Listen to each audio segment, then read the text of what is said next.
এখন যে সিরিজটার কথা বলবো, এই সিরিজের মধ্যে এমন কিছু তোমরা দেখতে পাবে যেটা দেখার সময় তোমাদের মনে হবে যে এমন কিছু তো দেখতে চাইছিলাম আমরা এই সিরিজের মধ্যে তোমরা এমন কিছু দেখতে পাবে যেটা সহজে ভোলার মতো না। সিরিজের মধ্যে তোমরা একটা গ্রাম দেখতে পাবে, আর ওই গ্রামের মাঝামাঝি জঙ্গলের মধ্যে রয়েছে একটা অন্ধকার গুহা। আর ওই অন্ধকার গুহার মধ্যে দিয়ে দুটো রাস্তা চলে গেছে। একটা রাস্তা 30 বছর পরে ফিউচারে নিয়ে যায়, আর একটা রাস্তা 30 বছর আগে পাস্টে নিয়ে যায়।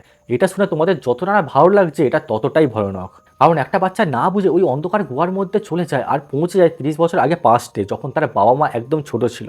বাচ্চারা তার বাবা মার সাথেই বড় হয়, আর বড় হয় সেখানকারই একটা মেয়েকে ভালোবেসে ফেলে আর তাকেই করে নেয় বিয়ে। তারপর তাদের যে বাচ্চারা হয় জোনাস, সে রিয়েল টাইম প্রেজেন্টে তার বাবার বোনের সাথে রিলেশনে ছিল শুরু থেকেই, মানে সে ওই ভুল করে অন্ধকার গুহায় ঢুকে যাওয়ার আগে থেকেই। কিরকম একটা অদ্ভুত লাগলো শুনতে, তাই না? এটা তো জাস্ট একটা ছোট স্টোরি বললাম তোমাদের। এরকম আরো কত যে রিলেশন ঘেটে জড়িয়ে গেছে ওই অন্ধকার গুহার জন্য, যে তোমাদের বলার মতো না। এই সিরিজটা তোমাদের মাথা এমনভাবে ঘুরিয়ে দেবে যে বাস কিছু না ভেবে অবশ্যই দেখে ফেলে এই সিরিজটা। সিরিজের নাম হলো ডার্ক, যেটা তোমরা নেটফ্লিক্সে দেখতে পেয়ে যাবে। আর সাথেই তোমরা এই সিরিজের লিঙ্ক আমার টেলিগ্রাম চ্যানেলের মধ্যে দেখতে পেয়ে যাবে, আর চ্যানেলের লিঙ্ক আমার ফেসবুক অথবা ইনস্টাগ্রামের বায়োতে দিয়ে দেওয়া আছে।